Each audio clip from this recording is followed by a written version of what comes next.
Has Brisbane done its dash in 2025? So Brisbane's growth in terms of the city is over 10% the last year. This episode, we deep dive into the economics of Queensland, the LGA of Brisbane, and finally, the suburb you've sent in. Today, we're going to be talking about a question that Mark has sent in an area for in Queensland. And to help bring you the high quality property investing data, we've got none other than property investor and founder of InvestorKit, Arjun Paliwal. So from an LGA level, population growth is very strong here as well at %. By the end of the episode, you'll have a clear understanding of what's happening for property investors in Queensland and Brisbane, as well as the details to submit your own area, so we might make an episode about it for you. Unemployment rate's pretty low at 3.6%, lower than the Australian average, which is great. And unless you got that perfect stack deal, the key there to remember is that if you've been wanting to learn more of the detail and the data about buying an investment property in Brisbane, you're going to enjoy this episode. My name's Todd Sloan. This is the Pizza and Property Podcast, and this episode is powered by Property Strats, InvestorKit, and the Property Developer Network. More about our amazing show sponsors in the show notes below. But right now, let's jump into the episode with Arjun Paliwal and see if this listener's choice area is a go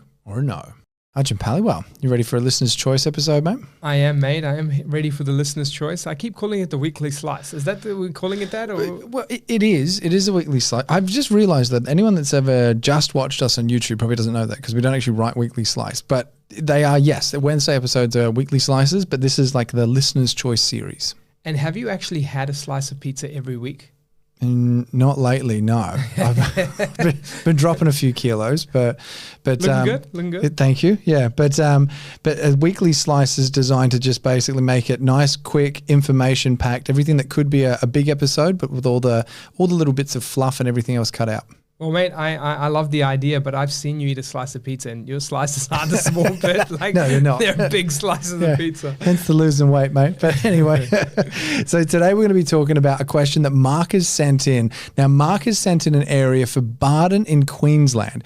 He wants to know about buying blocks of units, specifically small blocks of units, between 3 and 6 on one single title. Now, this isn't our normal kind of listener's choice question. You're going to be needing a budget of like kind of 1.5 to 2.5 for this, but I'm actually really interested to unpack this one for you to see if it's a no or a go for blocks of units in Bardon. But why don't we start with the state level, Arjun, and have a look at Queensland as a state, man. So at a state level, Queensland's still looking pretty good. We got strong levels of population growth at 2.3%, the third highest amongst all states, just after WA and Victoria.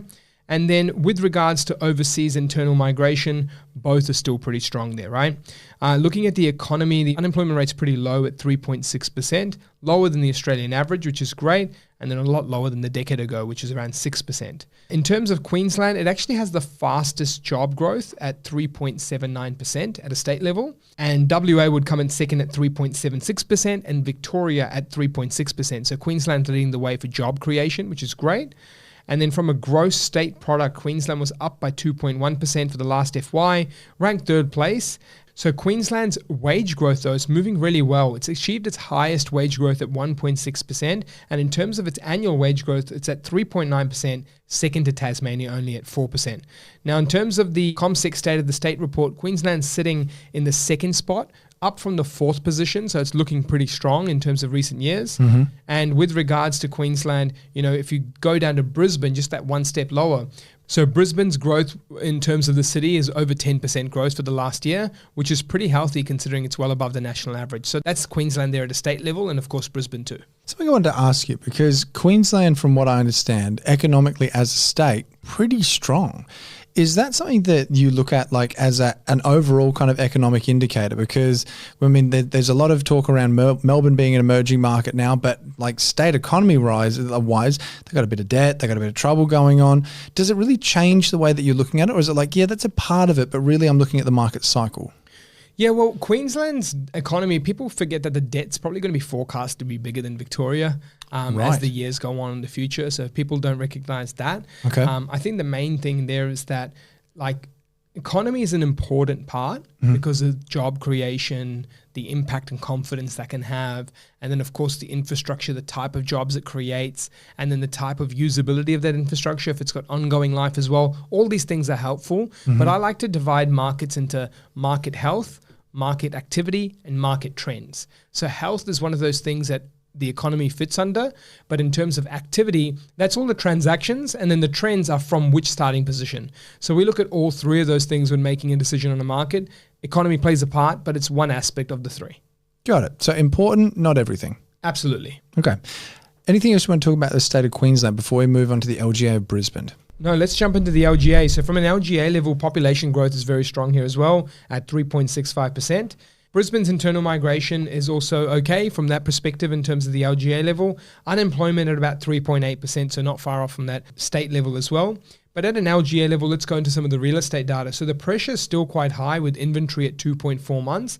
And that trend is actually declining by 17.9%. So Brisbane as an LGA is still performing quite well and expected to still continue moving strongly for most of 2025. Days on market is down as well. It's down actually 16% of the year at 21 days on market.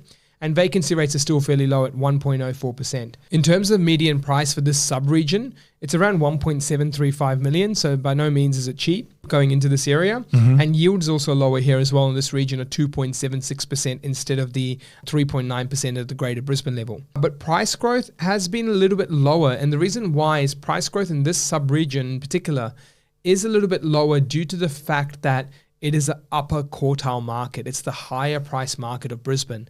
And so whilst we're not talking units just yet, we're talking houses overall. This particular market for the houses is actually growing at 8.4%, where Brisbane moved up by 14.9%, right? So from that perspective, it's important to note that the higher premium markets right now of Brisbane haven't done as well as some of the more affordable areas of Brisbane. So for anyone wondering higher quartile, this is another way of saying blue chip almost? Yeah, it's like the upper price band of a market, right? Yep. And so the lower quartile is usually the more affordable area. Got it.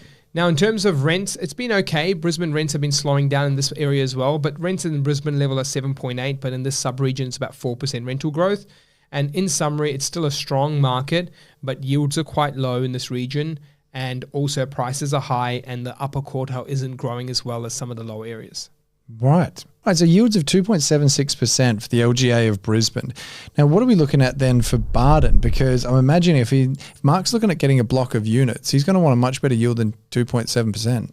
Yeah, so that 2.76% for that, SA3 region there is actually in line with Bardon too, because Bardon is a premium area. So Bardon's yields are around 2.86%. They obviously lift higher being units, right? Bardon's price growth has been healthy at around 11.4%, and rental growth has been 11.3% as well. So I can see why it's caught his eye because of the growth that's happening in price and rents that are closer to the city average.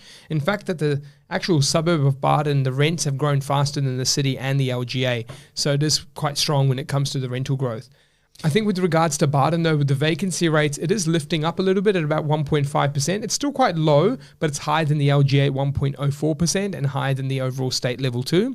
So I think the key there to remember is that with yields this low, most people go to units for higher yields. And if we're going to a unit block in this suburb, I've seen a few renovator blocks that actually have the triplex or the quads, and you can get them in that sort of 1.5 to 2.5 mil price range you're talking about.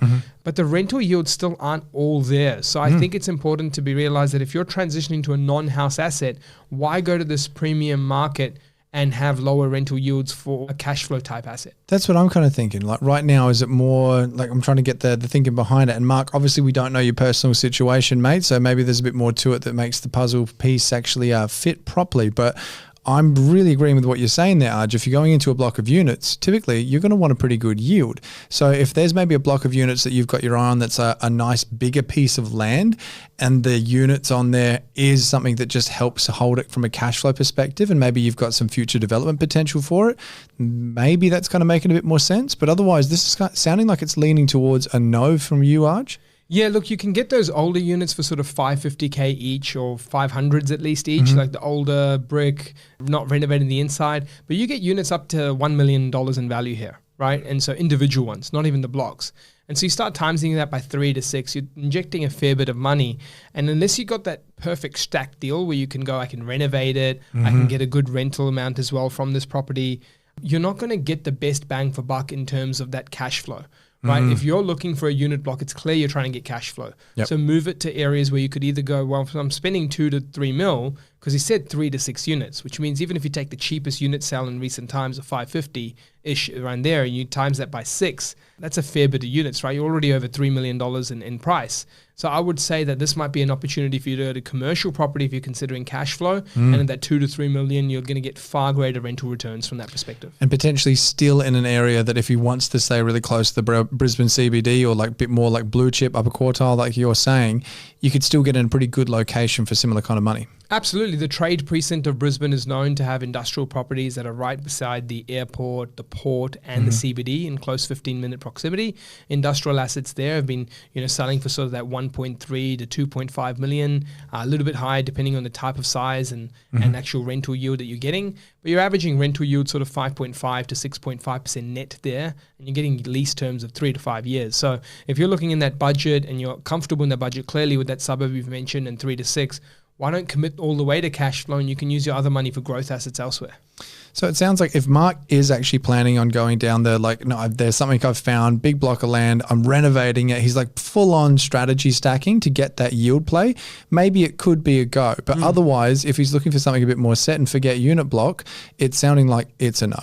Absolutely. That's my thoughts there. I think in summary, I'd use that cash towards commercial property. Got it. Now, if you guys got an area that you want pulled apart, make sure to click the link in the show notes below. Tell us as much as you can about it. And Mark, I hope that has answered your question as well, mate. But otherwise, it's sounding like that's it for this one. Arj, is there anything else you wanted to add to it before we part ways today, mate? No, I just think that commercial property might be an exciting time for this investor. 3 to 6 units at that sort of 500 to 900K price isn't a small play in the unit space. Very much agree. So I think that's the space to check out. Awesome. Arjun Paliwal from InvestorKit. Thank you so much again, mate. Thank you so much. Cheers.